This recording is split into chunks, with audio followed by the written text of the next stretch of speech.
because of this, because we see intuition as something non-concrete. We see intuition, we start to see intuition like, well, it's kind of woo-woo. It's kind of, yeah, it's spiritual, but it's kind of woo-woo, you know. And that's how we see it. And so we don't trust it. We tend to not trust it as much or as well. We're talking about the 12 universal laws today, okay?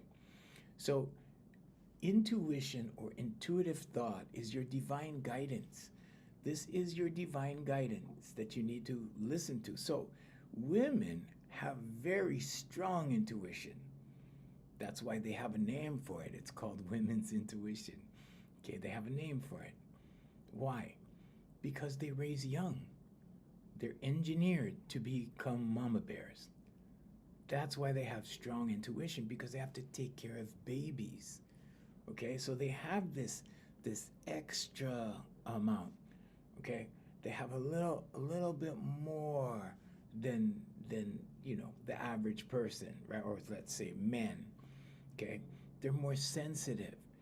Okay, if I take a woman into a Starbucks, she can spot the creep way faster than I can. And you know how you're someplace with a woman and she goes, "Wow, I don't like the feel in here. Something's weird. When I hear a woman say that, I pay attention. I start paying attention. Okay? Because women have this. They have this gift. And the gift is because they rear young and they take care of children. Okay? Or at least if they don't have children, they're engineered for it. So that's why the term women's intuition. You don't hear anything about men's intuition, right? You never heard that. Nobody ever said, "Oh, well, it's men's intuition that gives me this idea." No, it's always women's intuition. Okay. Now, the majority of my clients have been women. Always since 1989, going on 36 years now, at my school and in my life coaching. My life coaching since 2010. The majority have been women. Women like to work on stuff. Okay. And in my experience, just with my clients, I can tell you that they get dismissed a lot. And they get dismissed a lot because they are viewed as having crazy ideas. Okay? Because they're emotional beings. Okay? But you need to understand this. Now, with my men's coaching, I have a men's coaching program that I do when needed. I don't promote it. I don't advertise it. But when needed, I have a life coaching program for men, and I can give you some statistics. Only 3% of men understand women.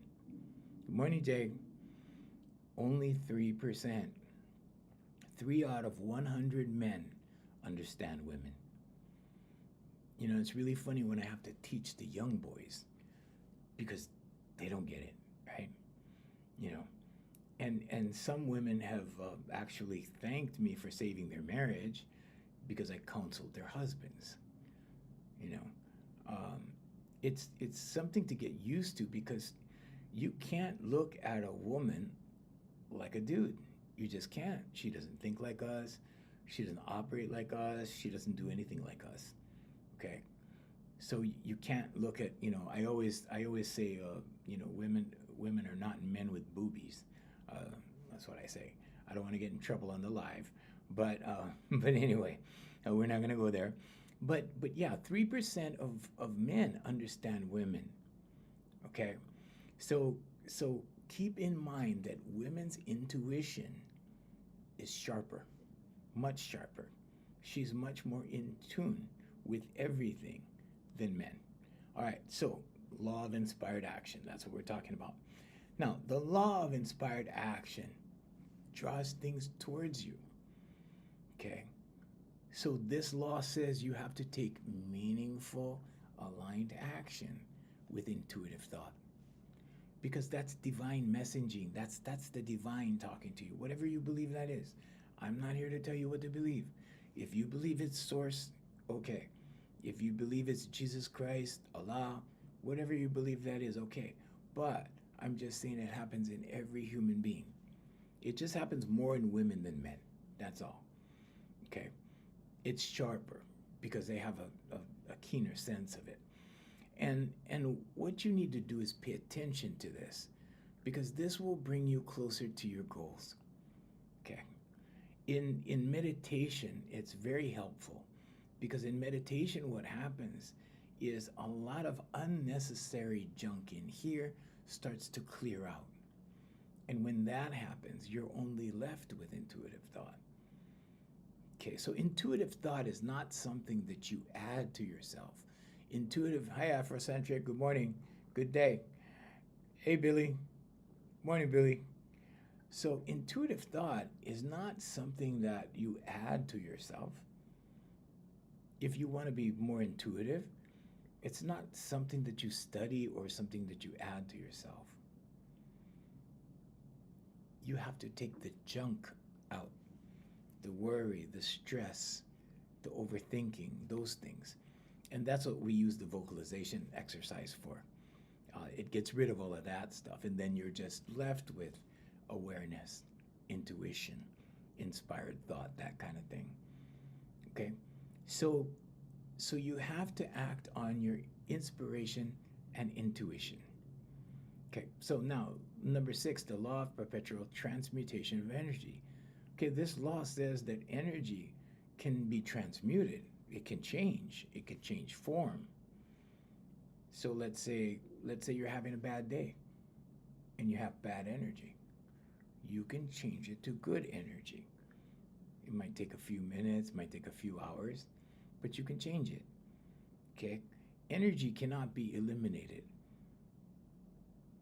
Let me say that again. Energy cannot be eliminated. You cannot extinguish energy. Okay, so you know what's in here, right? I always say, whatever you think is in here, a spirit, soul, energy, all of that, okay, that cannot be eliminated. It just changes form. What does that mean? Well, if you look up metempsychosis, METEM psychosis, okay, if you look up metempsychosis, it will give you a hypothesis of sorts that says that, maybe this time you're a human, and maybe next time you're a lily pad, or the frog, or the cow, or the horse, okay? But this time you get to be human. This time it's something special. This time you are the highest form of intelligence on the planet, or in the realm, however you look at that. Okay, so make the best use of it. So the transmutation of energy, how does that work? Well, a higher vibration can transform to a lower vibration and vice versa. Okay, it's not something you're stuck with, in other words. So if you're in a low vibration, okay, if you look around you in your surroundings and you see a lot of low vibrational beings, or you see a lot of low vibrational activity, just know that you're not bound to it. Okay, you're able to change it. You're able to change it from negative to positive energy. Okay, because you can transmute it. Okay, Napoleon Hill talks about transmuting sexual energy. Okay, I don't want to get into that because we don't want to get the live banned. Okay, but it's a thing. Look it up, Napoleon Hill, transmutation of that kind of energy. Okay, all right. Now, number 7, law of cause and effect. Every action has a consequence, and this is why I tell you to take baby steps. Baby steps. Why? Because when you take baby steps and you make a mistake, because everybody makes them. Here, I make them right here, guilty. Okay, everybody makes mistakes. Okay, so when you make a mistake, if you took a giant leap towards something, okay, and I'll give you an example. So one year, like years and years and years ago, my fiance and I decided to play tennis. So I went out and I bought the rackets and we bought the shoes and we bought, got all the gear and everything, the bags, everything. And then we played tennis and we decided it wasn't the kind of thing that we liked. Now, I took a giant step. I bought everything. What we should have done is gone to the park and tried it out first and see if we like this thing, right? So that's what I'm talking about when I say take baby steps towards something. Okay. Now, when you take baby steps towards something, this energy in here, whatever you call that, has a greater influence. Let's say it that way. Okay. Or we can say God is real. We can say the superconscious is real. There is only the conscious, subconscious, and superconscious. But we can say that that is real. And we can say that that works for us. We can say that that works with us. We can say that if we impose our will on something, as long as it's not another human being, okay, we can impose our will on a goal. We can impose our will upon an outcome, okay? Or we can impose our will upon a thing, just not another human being. Why? Because we all have free will. Okay, so you can't impose your will on someone.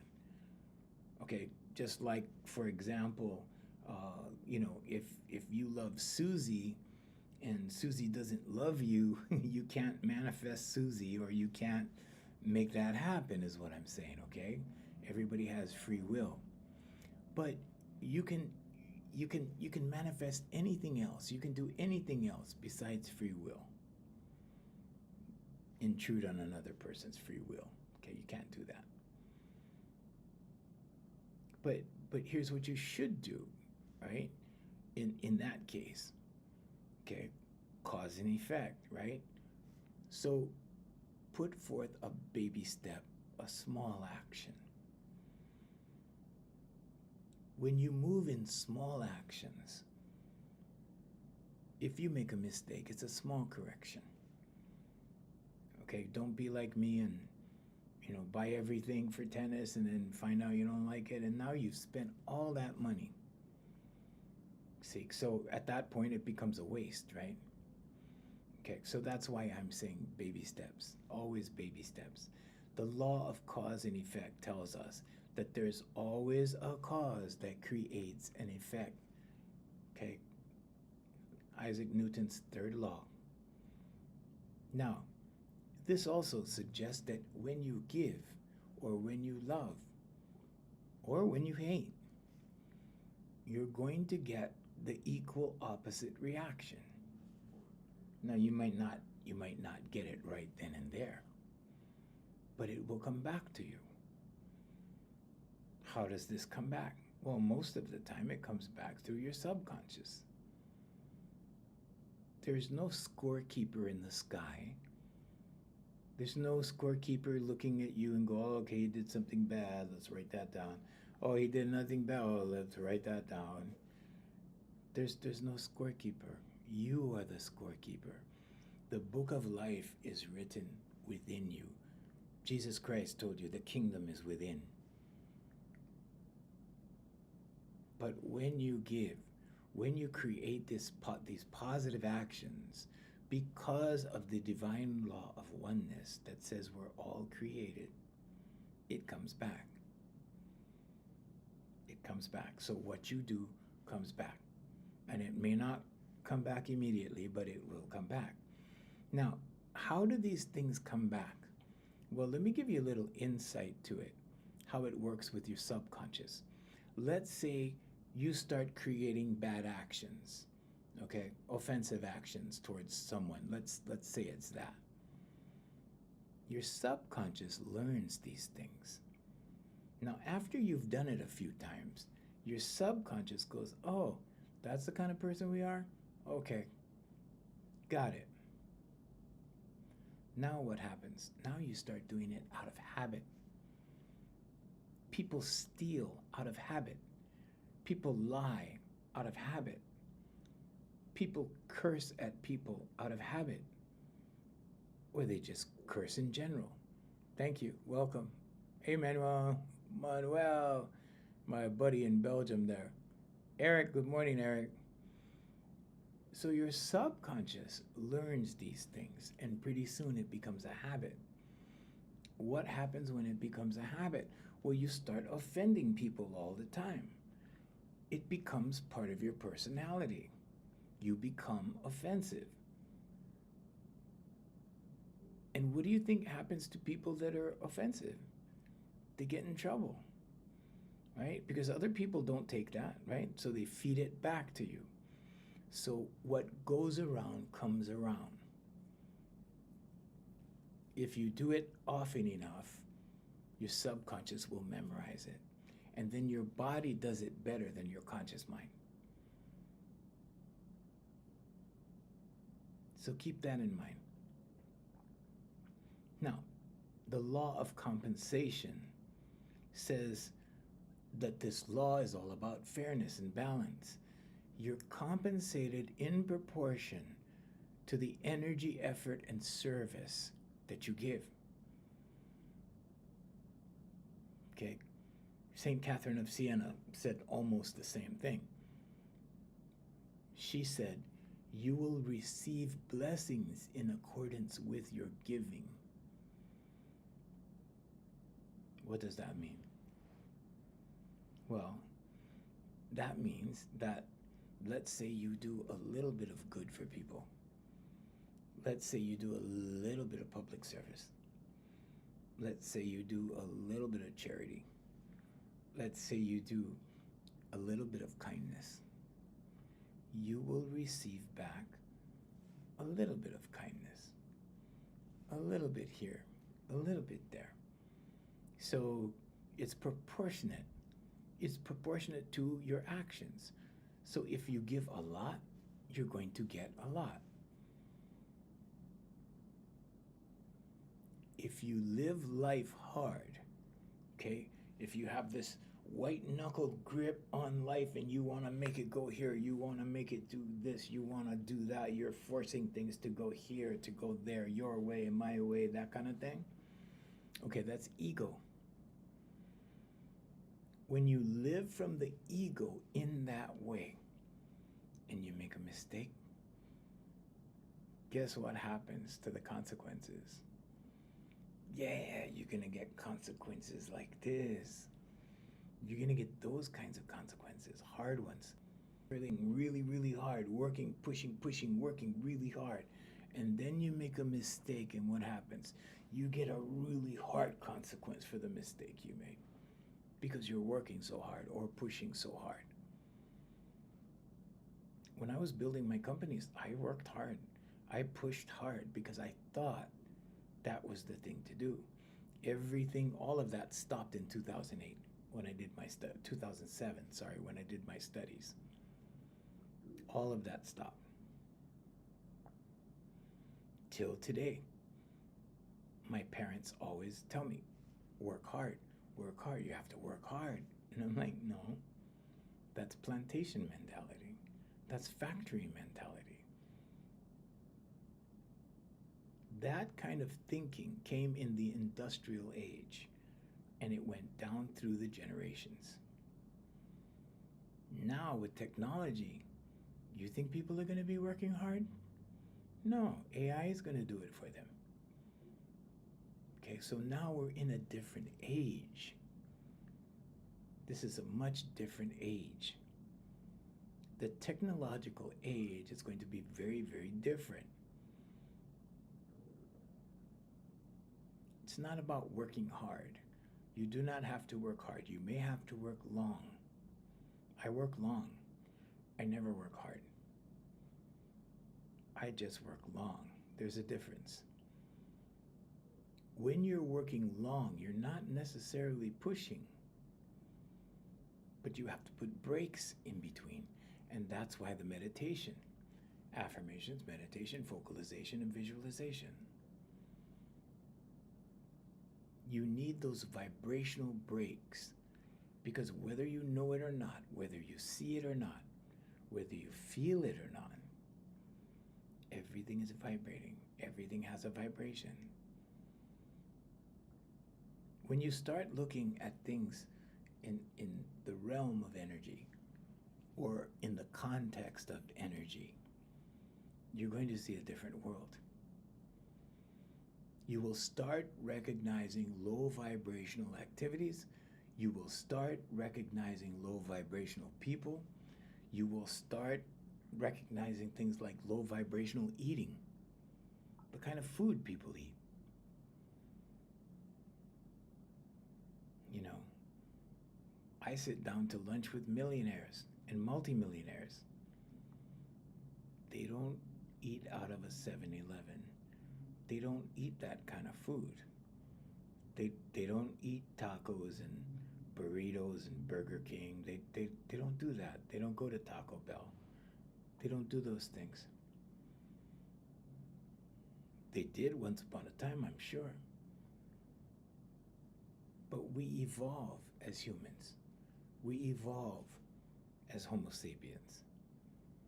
And when you evolve, you start doing better stuff, right? When you start doing better stuff, we say that you are on a higher vibration. You are doing higher vibrational activities. So the law of compensation says that the amount of what you give out is the amount you're going to get back. It's not about working hard. It's about working a lot. It's about making a bigger difference, and it will be returned to you in kind. So personally, just myself, I don't look at God as that Sistine Chapel white man with a beard watching everyone. No, that's not how I look at it. I see everything as energy. And I see a bigger energy field that when we impress that field with a favorable emotion, we get it returned to us in kind. All the time. And you can monitor this. You can be aware of this.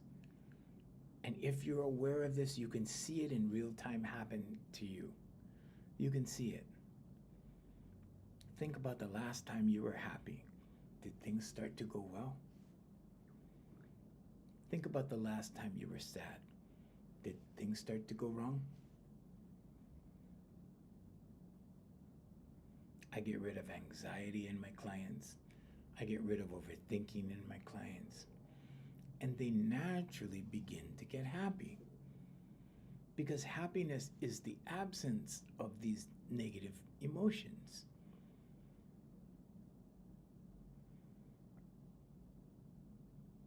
The more we work on people's, the more we do affirmations, meditation, vocalization, and visualization with someone, the better they get.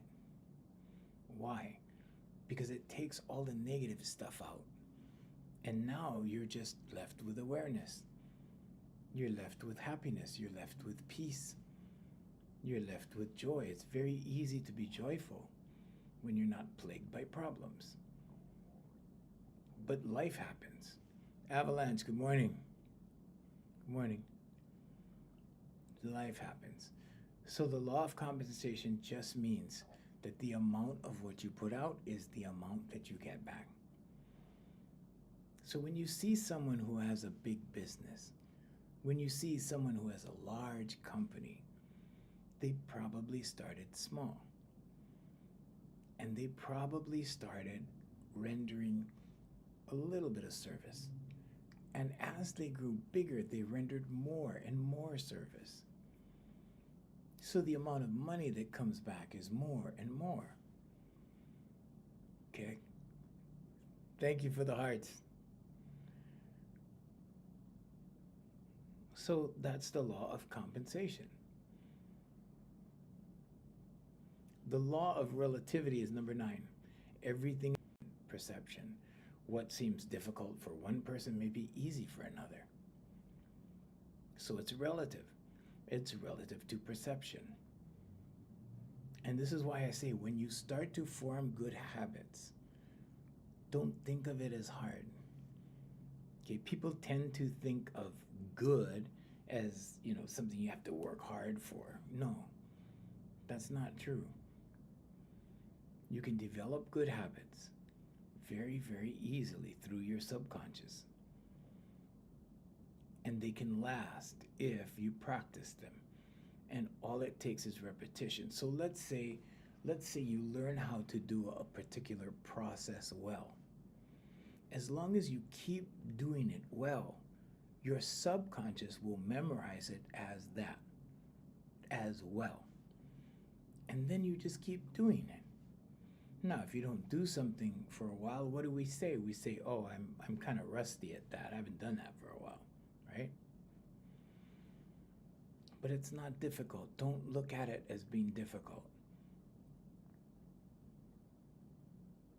If you're looking at something right now as being difficult, or something, thank you, TMJ, or something that's really, really super challenging, just know that when you change the way you look at things, the things you look at change. It will change. But you have to kind of, this is why I teach mindset. You have to take that mindset and you have to pull it like that.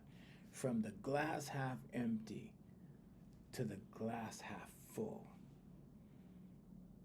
There's still only half a glass. Right? But now you see it as half full instead of half empty. There's only half a glass, see? Everything has its good side. That's my point. Everything has a good side to it. You just have to look for it. And sometimes when an event happens, it's very difficult for us to look at, like, wow, I broke my favorite whatever. I broke my favorite toy. Maybe it's a back massager, maybe it's a whatever, I don't know. What's the good news? You have to look for it. I broke my golf club. I went out to the course, wrapped it around the tree by mistake. Right? I broke my golf club. What's the good news? Well, maybe the good news is you can buy a new one. Maybe the good news is now you have an excuse to buy a new one. But look for the good part. Because mindset tells us that sometimes we have to really pull to get that good side. We have to really go from glass half empty and really pull it over here to see it, because sometimes it's a challenge. G37S. I had this black Infiniti sports car, and she was looking at her GPS trying to find her friend's house, and she rear-ended me, and I mean just like the whole trunk was gone. It pushed right into the back seat. And this was probably, I want to guesstimate it was somewhere around 2012, something like that, 2013 maybe. And if I had not gone through my training in 2007, I would have been livid. I would have gotten out of my car and I would have been emotional. But I got out of my car, and my first thought when I looked at my car was, I just got this detailed. And that was my first thing. I wasn't upset. I was just like, man, I just got my car detailed. And then I turned and I looked at the girl. She was sitting in her Bronco. And I'm like, oh my God, she's a baby. She was 19 years old. And I walked over to the Bronco and I said, are you okay? And she said, yeah, I'm okay. I am so sorry. I am so sorry. I said, that's okay. It's only a car. I said, don't be upset. It's just a car. It's an accident. It's okay. And she got out of the Bronco. And people started gathering on the street and everything. They were all coming out of their house to see what happened. And she started apologizing again. And I said, give me a hug. And I gave her a hug. I said, it's okay. It's only a car. Because I wasn't attached to the car. I didn't love the car.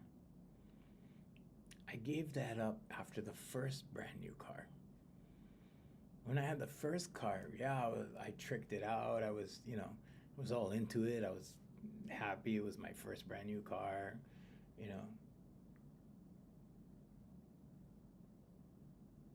But detachment is important because human beings attach themselves to things visually. Okay, your eyes take you into another reality if you're not careful. How does that work? Well, you start thinking about it, right?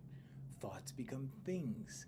Those thoughts go into your subconscious, the ones you think the most. If you're thinking, I love that car, I love that car, I love that car, you start to fall in love with an inanimate object. That's crazy. It's crazy. Okay? Love people. Don't love things. So ever since 2007, when I started learning these things, I only had goals for things. I didn't fall in love with things. So yeah, I surround myself with nice stuff. I have a lot of nice stuff. But the nice stuff are goals. They're not anything I'm attached to. Recently I gave one of my guitars. It was like a $3,500 guitar, and I hardly used it, maybe 3-4 times. And I was happy to give it to the guy who taught me how to play when I was a kid. And he's on my Facebook, and I wanted to do something nice for him. So I thought, well, let's give him this. It's a really, really nice guitar. It's a beautiful guitar. And when I gave it to him, he said, I'm going to think up a name for this guitar. And I'm like, oh, no. But that's okay. That's him. Okay. I used to name my cars. I think I have a name for my current car. I think it's Lady Blue, but whatever. Like, I'm not in love with my car.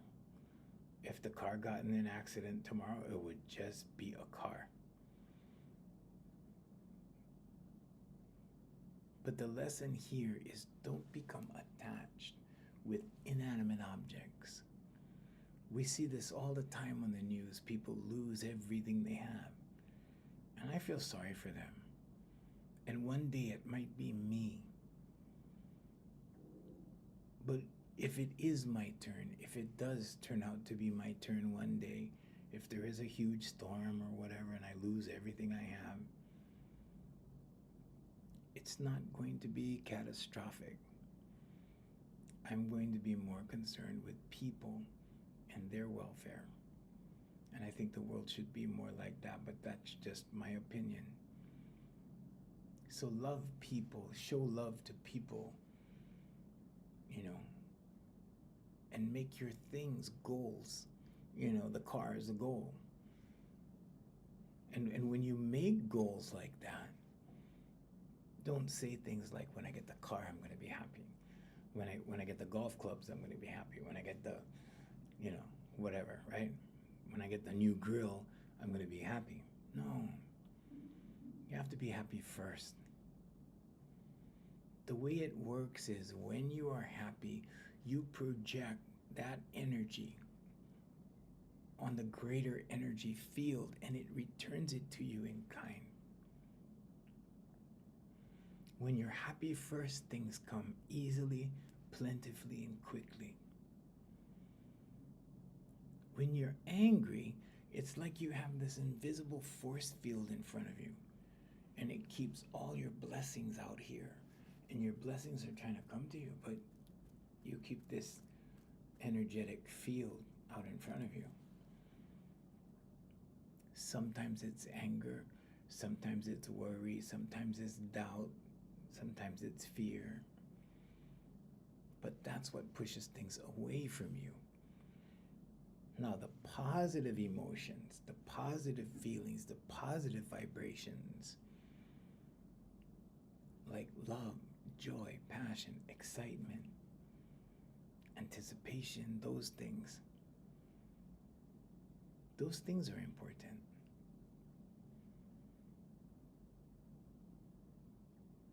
Those things attract good things to you.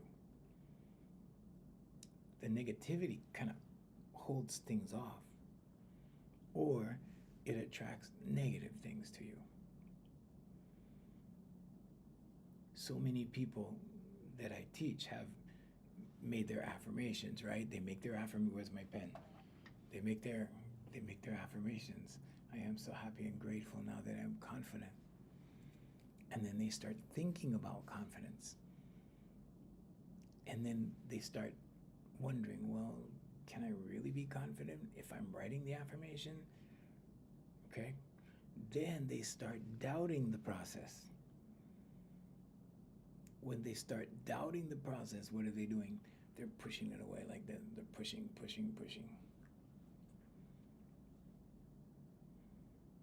So when you write your affirmations, you have to believe in it. Believe in what you're writing. I am so happy and grateful now that I am confident. Thank you. Write it like that. Believe that the confidence is coming. And remember now, the confidence is just an absence of the negativity. And you can detach from that and you can let it go. You don't have to be a part of it. You don't have to play that game. You don't have to be part of that club. You can allow negativity to leave. It's when you embrace negativity. It's when you join with negativity. That's when it's bad. That's when it gets a hold of you. That's when it starts affecting you. So yesterday I was saying that the gatekeeper is your conscious mind. So when you get a bad thought, say stop. And then quickly focus on something else. Focus on something good. Focus on something you love. Focus on people you love and things you love. That's all I do. I focus on things I love and people I love. When I get discouraged, I go on Amazon. I don't necessarily buy things. Sometimes I do. But I don't necessarily buy stuff. I go on Amazon or on eBay and I look at things because it distracts me out of any negativity I might have. When I get frustrated, when I'm not patient, those things. Everybody goes through it. Everybody. And when it happens to me, I go online and look at things I love. You know, I go online and go, wow, yeah, that looks good. Oh, that looks cool. Wouldn't mind having that. Oh, yeah, that looks good. And it cheers me up. Now, you need to find something like this for you. But when you find something like this that you can do to take your mind off the negativity, to take your mind away from something that will engage with you and pull you down, when you can do that, you'll have a better life. Why? Because you'll stay away from negativity as much as possible. As much as possible. Does anybody have any questions? Lady, do you have any questions? I'll answer whatever questions you have. Whether you're dealing with a job, or you're dealing with a relationship, or you're dealing with personal development, if you just want to be a better person, if you just want to have a clearer mind, if you just want to have more clarity, if you just want to be more at ease in the world, affirmations, meditation, vocalization, and visualization. You only need 10 minutes of meditation. I'm doing 40 minutes. I'm doing a 40-minute meditation for 30 days. But I can tell you when I did the first 40 minutes, like a huge shift occurred. And you don't have to do like, you don't have to use words you don't understand. You don't have to do any of that. You don't have to chant. You don't have to do any of that. Just be still. The meditation I'm doing for 40 minutes is a guided meditation, and I just listen. I'm just there to be. I'm just there to listen. And it really helps. When I first started doing this, I used to do it in a gym, in the sauna. And the funniest thing happened. I used to meditate for like a half hour in like 110 degrees in the sauna. And the guys in the gym go, hey, you can't stay in the sauna too long. I mean, you could get hurt, get a heart attack or whatever. And I'm like, yeah, okay.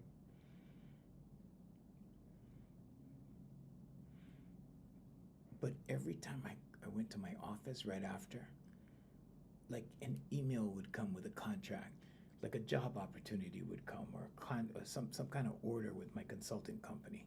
Some kind of something would come. Something good would always happen right after my meditation. I just started my day and I did my meditation early this morning. Got up at 12:30 a.m. That was the start of my day today. My day does not end until 6:30 p.m. So like I said, you can work long. I'm not working hard. It's not hard. This live right here, this is not hard. My clients today are not hard. I did my meditation at 1 o'clock in the morning. It's the first thing I did. But when you do this, you only need 10 minutes. You don't need to do 40 like me. I'm doing this special 30-day thing, that's why. It's not, I normally do 10 minutes. But you only need 10 minutes. You don't need 40 minutes.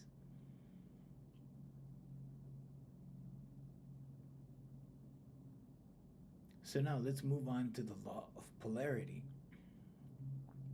The law of polarity says that everything has an opposite, the yin and the yang. Everything has its opposite, good, bad, dark, light, yada, yada, yada, right? Okay, thank you guys. Hey Daniel, good morning. Afrocentric, how's it going? Thank you. Thank you, lady. Thank you, Avalanche. So the law of polarity says that everything's going to have its opposite. And with that knowledge, you know, right, that if you're over here in the dark, if you're stuck in the dark, guess what? There's only one place to go, to the light. If things get too dark, what happens when people get too dark? It gets too spooky. What happens when it gets too spooky? They start moving into the light. You ever notice that? You ever notice when life gets too heavy? People go to the light. They start going to church. They start joining spiritual groups. They start doing that kind of stuff. And sometimes they go back to the dark. We're human beings. We're not perfect. We go back and forth, back and forth, back and forth. I use the windshield wiper as an example. Good, bad, good, bad. Good thought, bad thought. Good thought, bad thought. And remember, thoughts shape your world. If you're not happy right now, if you're not having a happy life, if you're not having a good life, it's because of the thoughts you're thinking. And the thought brings the emotion. First the thought, then the emotion. First you engage with the thought, then you engage with the emotion that comes from the thought. And because everything has its opposite, if you know what you don't want, then you know what you do want. So if you're getting negative results or bad results, or let's say unsatisfactory results in life, you already know what the opposite is. Okay, the law of polarity says there's two sides to everything. So now that you know what you don't want because you're experiencing what you don't want, just make the target something you want. It'll be easy to figure out. Are you depressed? Do you have anxiety? Are you overthinking? What you really want is clarity, peace, harmony, love, those things. So start writing your affirmation. I am so happy and grateful now that I am peaceful. Thank you. And what happens? Well, it works in your subconscious. Your subconscious learns your most predominant thoughts, and then it repeats it for you. It's very easy to do. It takes 63 days to acquire a habit, minimum 63 days. So you have to write your affirmations for 63 days. So the question becomes, can I be faithful to myself? That's one of the big questions I had to answer. And I'll show you, one of my latest ones. So this is one that I just got done with. Let me hold it up properly and show you. This is not journaling. These are affirmations. They have dates written on the side. These are affirmations. I'm working on a new one now. But that's the old one. It's important to teach your subconscious what to do. It's like a genie. So a lot of these thought leaders will tell you stuff, but they won't tell you it's a subconscious. A lot of them will tell you all kinds of stuff to make it sound interesting so that you'll buy the expensive programs that they're selling.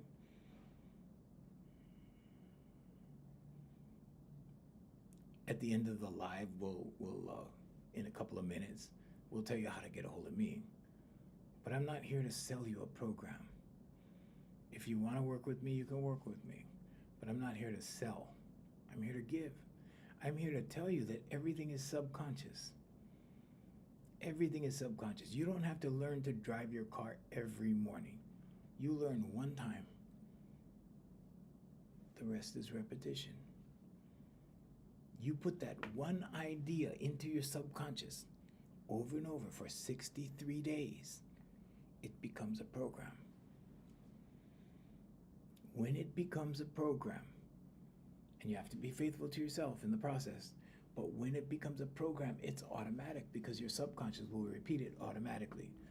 Just like the way you brush your teeth. Just like the way you pick up your fork and eat your food. Your subconscious is doing all of that.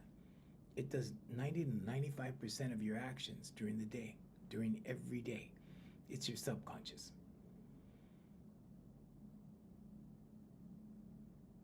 I'll give you an idea of the subconscious at work. You drive to work Monday through Friday, right?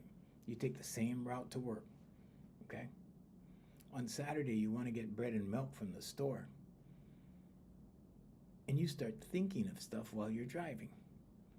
So your subconscious takes over, right? And then what happens? And then you make a correction because you figure out after a couple minutes, oh my God, I'm driving to work. What am I doing? And then you take control and then you go towards the store. Does that ever happen to you? It happens to me all the time. Because I'm a busy thinker. I have ADHD. I think all the time. My brain has to have a job and I'm always thinking of things. So my subconscious drives my car a lot. Okay. But I'm here to tell you, if you want the positive emotions, write it, think it, speak it, and you will live it. Visualize it. What do I want? What do I want my life to look like? Make goals for things and then love people. Always love people. Because God sends everything to us through others. It happens like that.